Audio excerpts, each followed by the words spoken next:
Mission Matters. My name is Adam Torres, and if you'd like to apply to be a guest in the show, just head on over to missionmatters.com and click on Be Our Guest to apply. All right, so today is a very special episode. We're announcing that Jonathan Cohee has been selected as an author in one of our upcoming books. So Jonathan is the SVP and COO of Ambulatory and Rehabilitation Services over at PAM Health. Jonathan, welcome to the show. Thank you, Adam. Appreciate you having me. Man, I had a little bit of mouthful on that opening. Yeah, but, it's a lot, right? But we'll get smoother as we go along. Well, I'm excited to announce to our audience, obviously, your participation in the upcoming book, and also want to go into PAM Health and some of the things that you're working on. But before we do that, we'll start this episode the way that we start them all, with our Mission Matters Minute. So, Jonathan, we at Mission Matters, we amplify stories for entrepreneurs, executives, and experts. That's our mission. Jonathan, what mission matters to you? Personal health, growth, and bringing all of that to our community that we serve. We serve communities in 20 different states. So we have the privilege of making sure that we're bringing wellness, health, and rehab into all of those communities. That's my mission and purpose in life. So Awesome. I'd love to be able to do it. Great to have you on, and great to have you in the book. So I guess just to get us kicked off here, I'll let the audience know, hey, we're not going to do a deep dive into the book today. We'll be talking kind of high level on it because we definitely do sell books, and we'll be bringing Jonathan back on the show to do a deep dive into his writing once the book is live and out there. But just get us kicked off, Jonathan. I mean, where did all it start for you? Like, how did you get involved and started in healthcare? Where did all that begin? Yeah, well, I guess we go back to my roots. I started way back when I was a kid, that the whole work ethic piece and the service was kind of part of what I did. I grew up working in the woods with my dad. He taught me all of that. But you fast forward into the healthcare realm. I started in the healthcare realm in about 1996. Started working as a nurse's aide in a nursing home.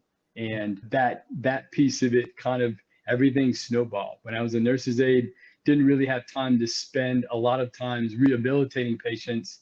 I saw some therapists walk in. I had time to get patients up, get them to their meal, get them back from their meal, get them to bed, get them dressed and ready for the next meal. And then I was on my way. And in the middle of that, I actually got to observe the therapists that would come into the room and take care of the patients. And I got to see patients get better because of that, and eventually go home. That really inspired me to want to do more. And I knew that there was more. My mission at that time was then to become a therapist. And that inspired me to enroll. I was in college at that time, but that's when I switched my major and became a therapist. And, I graduated then a couple of years later as an occupational therapist. And so I started my healthcare career as a therapist in 98. And then it just kind of grew from there. If you want me to go through the whole thing, I've been in the healthcare since that 96, but 98, I became a therapist. And for a couple of years, I practiced therapy. I lived in a small town in northern Michigan, so you couldn't specialize at that time. I love the outpatient side, but you had to know outpatient, inpatient, long-term care, home health. You had to know it all, which at the end of the day, you flash forward to 2022, that's really helped me a lot as I've grown through it. But I was a therapist for a couple of years, and then I was promoted. I became a director of rehab, where I had a whole hospital that I oversaw the rehab portion of that. I was able to do that and be successful. I think healthcare is kind of like everything else in life, that the better you are at it, the more people want to promote, and then hopefully you'll be able to kind of replicate that success at a higher level. I did really well as a director of rehab, and then I was able to promote. I ran a rehab team in the state of Michigan, took care of contracts in my state of Michigan, and then just kind of grew. Then I became a CEO of a small hospital in Michigan. Did that for 5-7 years, and then kind of continued to go, and had my opportunity, and we'll talk about PAM Health a little bit, had my opportunity with PAM. So you have one hospital, they want to give you more. So Mm. That's kind of how my journey, started, and Yeah.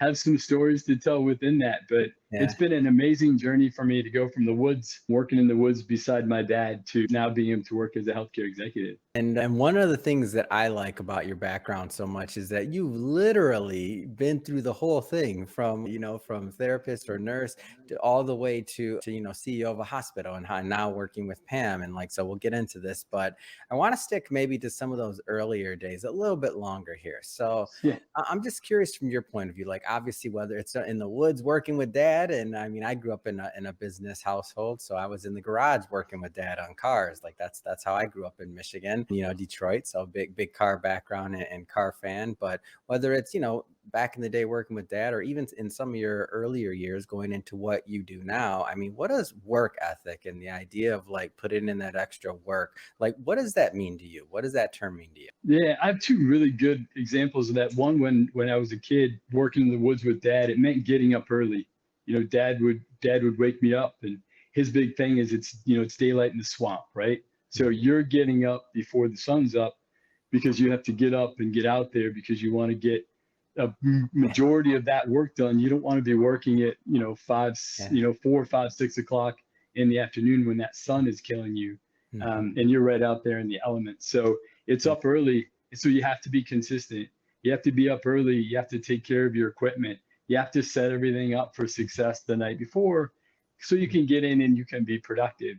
So I've been doing that since I was 8 years. And my dad kind of instilled that in me. And you don't know that that's happening at the time, but Yeah. over the course of time, that happens. You flash forward and life happens. Another good example for me where I learned that was when I was playing high school football.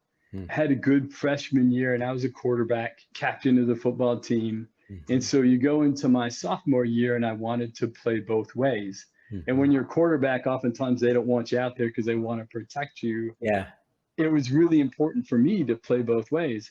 And so I remember Coach Jack Kramer, hey, coach, thank you.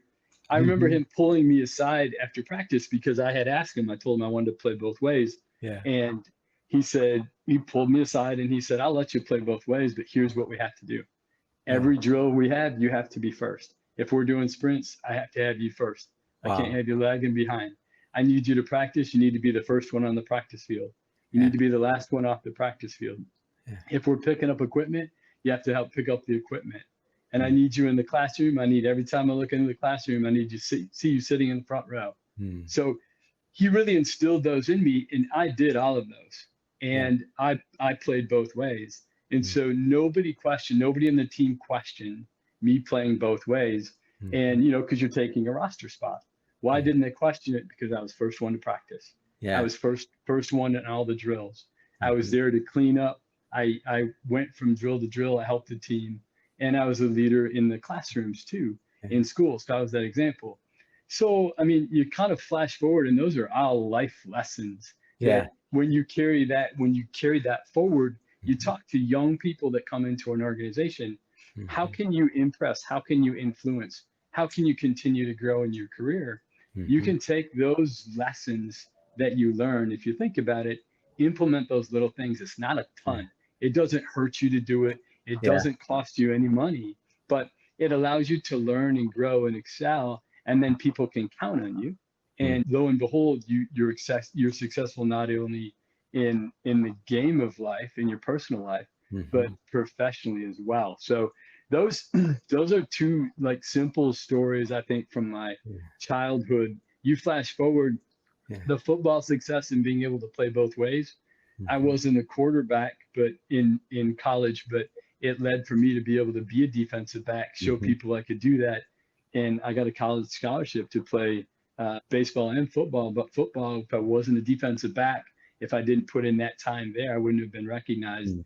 and be able to have a scholarship. So to a poor kid from northern Michigan, that meant a lot. And Yeah. you don't know it, but that's that life lesson at that time that really kind of helps shape you and develop you. One of the things that I like to bring out and why I asked you this story is because Like you don't get from being, and I'm not judging roles. I just mean in general, you don't get from being, therapist to CEO of a hospital, or to be, working within a big hospital system, and all the different things you did. You don't get there by like looking at the clock or counting the hours. Like there's a whole nother mindset and a whole nother effort that gets you from, wherever you're starting to however high your goal is. Like when you were possibly, and this is a question for you, when you were, just getting started, did you think, okay, I'm going to be CEO of this hospital? Like, was that in your mind, or like, what was your mindset Um, going into that? no, first of all, I wanted to get out of northern Michigan, right? I wanted to do more because I saw the life that my mom and Yeah. dad lived, and I was very thankful, God rest Hmm. their souls, very thankful for what they did and how they brought Yeah. me up. But I always wanted more because they always struggled, and I saw that struggle. I had Yeah. to live that struggle, and so I always wanted more. But what that more was, I don't think at that time was Hmm. anything. I exceeded all of those expectations. Yeah. I didn't see myself as a CEO. I didn't see myself as a director of rehab. But I think as you go through life, when you're a therapist, you see somebody that's a director of rehab, and they Hmm. could be good, they could be bad, right? If Yeah. they're good, they inspire you to want to be that. If it's a bad example, then you're Hmm. like, oh, I can do this, right? Yeah. And the same, I remember when I was a director of rehab and I moved to Saginaw, Michigan, I met a CEO of a hospital. And it was one of those examples where I'm like, wow, Yeah. if this guy can do it, I need to raise my ceiling. No longer is it that I want to be a director of a rehab. I want to be a CEO of a hospital. And Yeah. within a year of that point in me thinking that statement, I was the CEO of it was a small hospital, it was a Yeah. 32-bed hospital, but I was still CEO of a hospital. And I Yeah. think then the ceiling kind of goes from there. Then I want multiple hospitals, right? Hmm. Yeah. Then I want to go from there. So I think once I got rolling and I realized that there really is not a limitation in what you can do. The only Hmm. limitation is what you think. Once I got rid of that, I was able to kind of raise the ceiling, so to speak, on where I went. Yeah. And one of the big things here, and I mean, we've spoken multiple times, and obviously we're getting to know each other better and better through the book publishing process and otherwise, right? Just in general, now that we're in each other's circle. But one of the things that I know is there's like countless like things that had to happen along that way to you being trusted with more and more responsibility, which ultimately led to your current role. So, to let's just say to the individuals out there that are maybe earlier in their career, maybe even middle career, that have aspirations of rising and doing more, like what would you tell them like about execution and the idea of how you have to show up to work every day? What are your thoughts on that? Yeah, that's a really good question. I get that a lot. Mm, So it's the little things that matter. People, you need to be able to, you touched on it, to be dependable and to be trustworthy. And yeah. oftentimes the bar is pretty low with that. What does that mean? Now it means showing up to work on Yeah. time. And but for me, it was always if Mhm. you were going to come into our organization and be impressive, it's not only does it show up to work, but show up 10 minutes to early, 10 Mm, minutes early. Not only do you show up to meetings, you show up to meetings early and you're prepared. When you show up to meetings, it's not the time to then stop and get prepared. When you're in that meeting, you focus in on what it is that you need to do. And mm, now you've shown up to the meeting early, you're focused, you're participating, you're adding value, mm. and I see you're 100% focused. And Yeah. when I see that, then I want to give you more responsibility. And the more you do that, and if you do that consistently, and I'd like people to know that it's the small things and it's that consistency that compounds. You Yeah. know, never underestimate the effects of consistency, right? Mhm. That should be, if everybody has a tattoo, that should be tattooed somewhere where you can see it Yeah. each and every day because it really is true. I Yeah. want to know that tomorrow I'm going to be able to depend on you. I did today, but it's that consistency Yeah. and that I can count on you because there's big projects that come up. And if you have your department, if that's what you have, Mm, your department needs to be the best one in my hospital or the yeah. best outpatient I have. Because if you do really well in that department, I want to give you another department.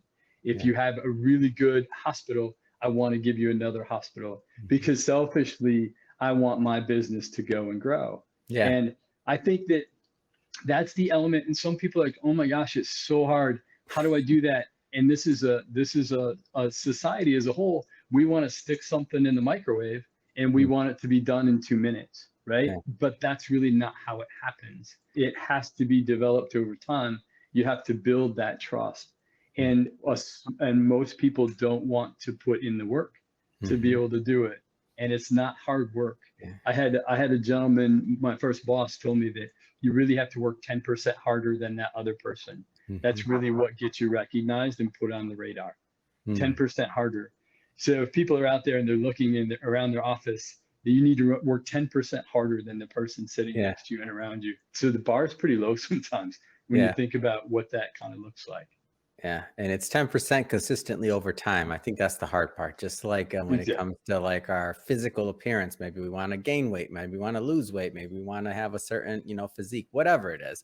Like a lot of times it could be, 10% less calories or 10% like more weight over time that you're lifting or whatever your goal is. But it's interesting because it's easier said than done. But for those that are really focused and kind of get it and understand like what it means to show up every single day, like that's how you think about the greats, whether it's in, I guess, sports gets a lot of the attention, right? It's Mhm. whether they're in the gym early, they're doing extra, like it's not all at one time. They're not staying in the gym for a month straight and then they stop. No, they're staying in the gym, whatever their set agenda is, for years in order to Yeah. be the best, depending on what level you're looking at, right? In terms of Yeah. sports or otherwise. So awesome. I want to And it jump around. helps. Go ahead. It Yeah. helps if you love what you do too. I mean, you Yeah. have to be, if you can mix that together, it really, really You helps. took my transition, And Jonathan. no, Come because on, man. I knew You you took were go- my can't I be knew you ahead were of me on the going. transition.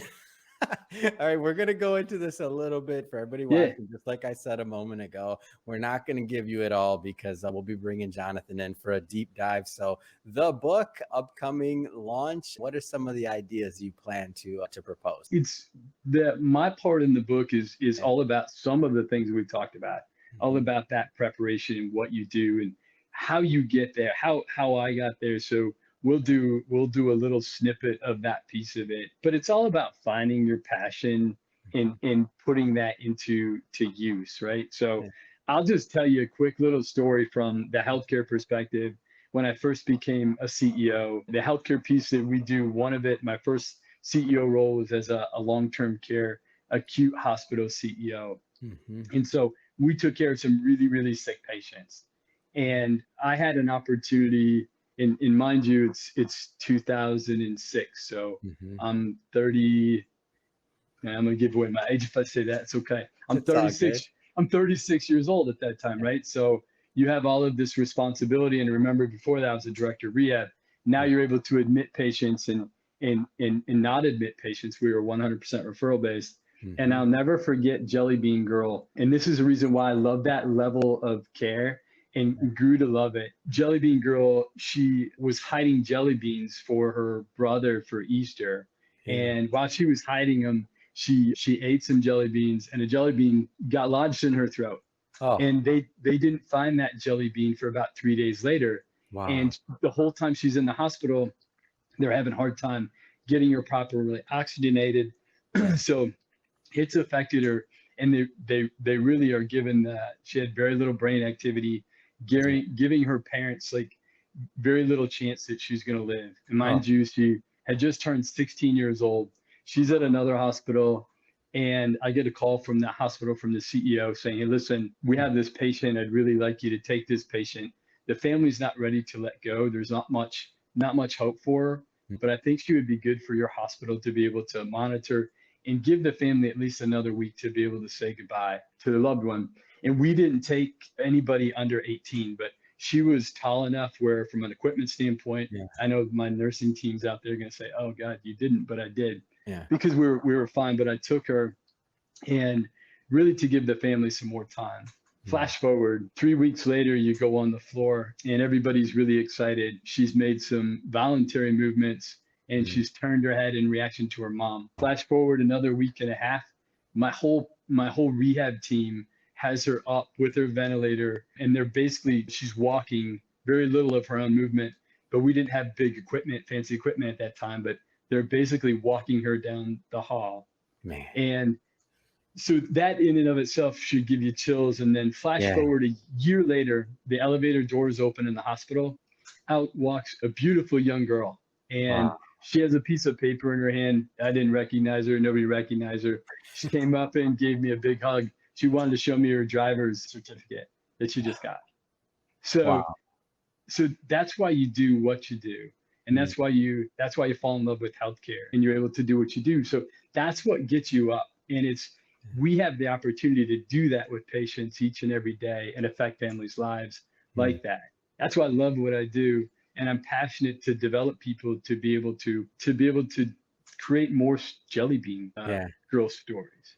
Yeah. So just a small little snippet of why I Come do on, what I man. do. I'm hooked. Where do I pick up a copy? Okay, we'll hold off on that one till the next interview. But I do want to thank you for sharing that. Seriously, Yeah, yeah, it's yeah. truly inspiring, and it's a good testament on why people can find passion in what they're doing and really the difference they're making in lives. Awesome. Let's jump around here a bit. I do want to spend some of the time that we have here today on what you're doing present day at PAM Health. So maybe give us a little bit of background on what you're doing overall. Yeah, so PAM Health, we have been around since 2006. We started out, Mr. Anthony Misitano founded the company Mhm. and basically brought on a superstar team that he had worked with over the course of the years. And it's impressive what he built. I joined the company in 2016, and Wow. at that time we had a little over 20 hospitals. So Mm. there was a group of three of us, Portland and Jerry, and Mr. Jason Carter, who hired me. Thank you, Jason, and brought me on. I was a division president at that time, and I had 9 hospitals that I would oversee. And I did that for a few years with PAM Health. And we built a foundation with Mr. Misitano's the operation structure that he built was absolutely brilliant. Built a really strong foundation on the back of what we now have as PAM Health. You flash forward from there, now we have over 60 hospitals in Mm. 20 states. I'm in charge now in just in the last year and a half, I've been promoted to senior vice president and chief operating officer of our ambulatory division. So Mm. now I'm in charge of all of our outpatient growth. So when I talked about that outpatient experience that I had early in my career, and throughout. I'm doing that now for PAM Health. So any of our OT, occupational, physical, and speech therapy clinics, we Mhm. have wound care and hyperbaric oxygen clinics, small physician clinics. So any of our outpatient growth, home health care and hospice, any of that growth and operations I oversee. Absolutely love what I get a chance to do. It's an exciting time in healthcare as we continue to build that foundation and grow. So that's just a little snippet on what I do now. Now I work closely with Kristen Smith, who's our Chief Transformation Officer, and she does amazing work and really allows me to do what I need to do to grow the ambulatory side of our business. So again, I'm waking up and enjoying getting to do what I love to do every day. Yeah. And so I mean, you have a unique background, as I mentioned, because you've been in the space a long time. You've risen up the ranks and not only from different, systems and sizes of hospitals and otherwise, but also in different areas and functions that you serve. So I'm just interested from your standpoint, as you mentioned, a lot of change, a lot of things going on in healthcare in general. What trends from your neck of the woods are kind of are interesting you or on your radar? Like what excites you?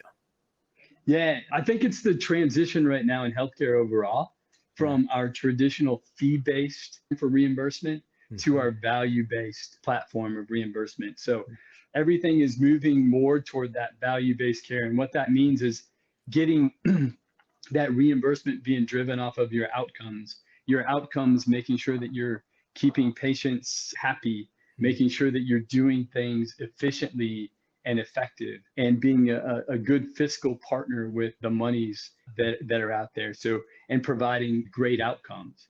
Where before it was basically you were paid off of the services you delivered, good, Mhm. bad, and indifferent.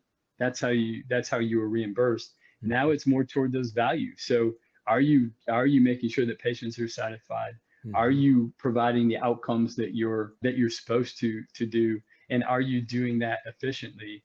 And I think that's the biggest challenge that we have out there now as healthcare kind of shifts. So what does that look like? What it looks like is providing more and more services in that post-acute sector and making sure that we're being good fiscally responsible for the patient's healthcare spend. So if that patient can be better suited with their healthcare at home, we need to do all we can do to provide those services that we can in the least expensive level of care.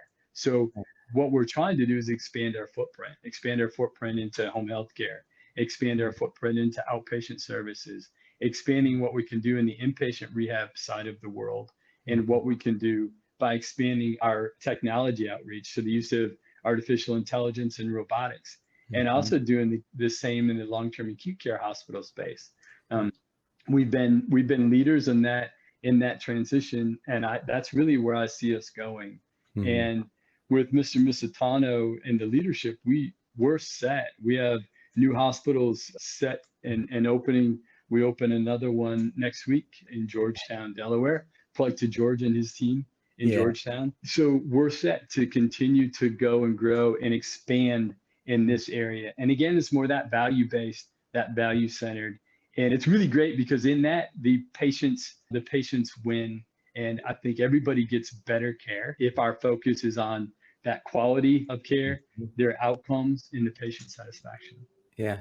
And very simply put, so I don't want to glance over this part because I've been following the move to value-based care. And from let's just say my knowledge, which I'm not claiming to be expert on this, but exactly what you're talking about. So the idea that, in the past we had a certain system that was based on, just billing for the service. Now it's not. And this is I've been trying to come up with a metaphor for this. I'm not saying I'm going to do this right, Jonathan, but it's like saying not only are you charging for the tires in the past, but it's like, does the car run, right? Like, what's the outcome? I always try to bring this back to Michigan or back to a Detroit reference, but I'm terrible at that metaphor. I've been trying to do a car slash value-based care metaphor. Not sure I got it there, but the idea here is that overall, everybody in healthcare, I believe, for the most part, is looking at how do you get better patient outcomes, and if because that's the idea. Like, you don't really, in my opinion, you don't go into healthcare based on the fact that you don't want to help people. It's too hard. It's too hard of a business. A lot of other ways to make money than working with individuals that need your help in terms of healthcare. Like, it's a difficult business overall. So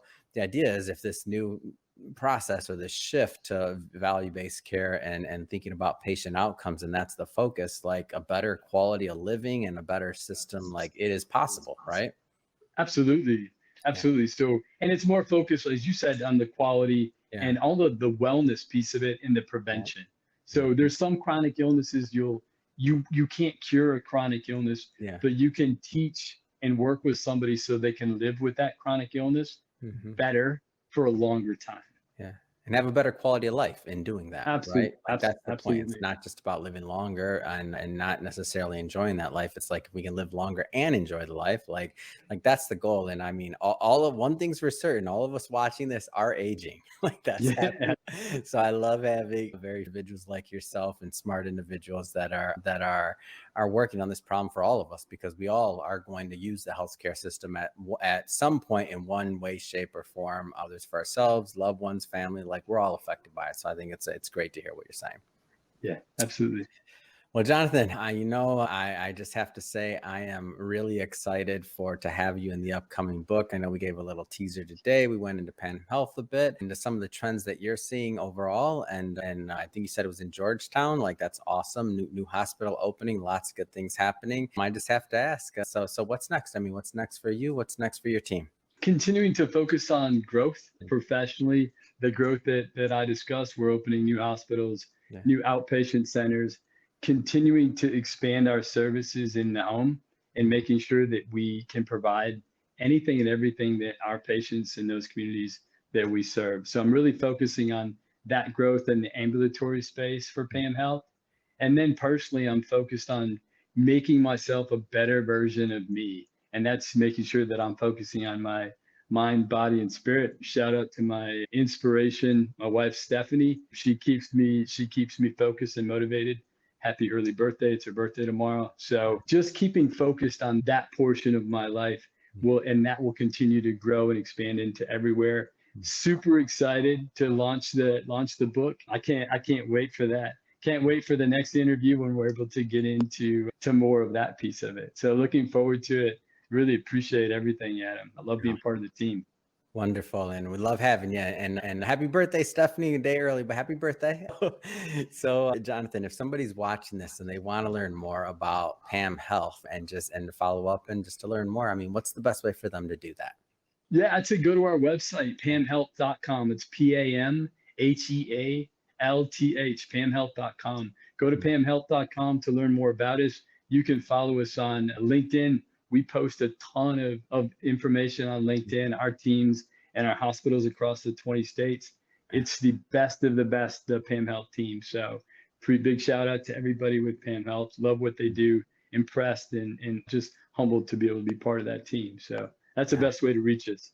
Amazing. And we'll put the website and all that information in the show notes so that our audience can just click on the links and head right on over. And speaking of the audience, if this is your first time with Mission Matters or engaging in an episode, we're all about bringing on business owners, entrepreneurs, and executives and experts and having them share their business experience, their journey, and really what we can all learn and gain from that so that we all become, better versions of ourselves. If that's the type of content that sounds interesting or fun or exciting to you, hit that subscribe button because we have many more mission-based individuals coming up on the line and we don't want you to miss a thing. And Jonathan, again, pleasure working with you. Can't wait till the next time. Thanks again for coming on. Excellent. Thank you, Adam. Appreciate it. Take care.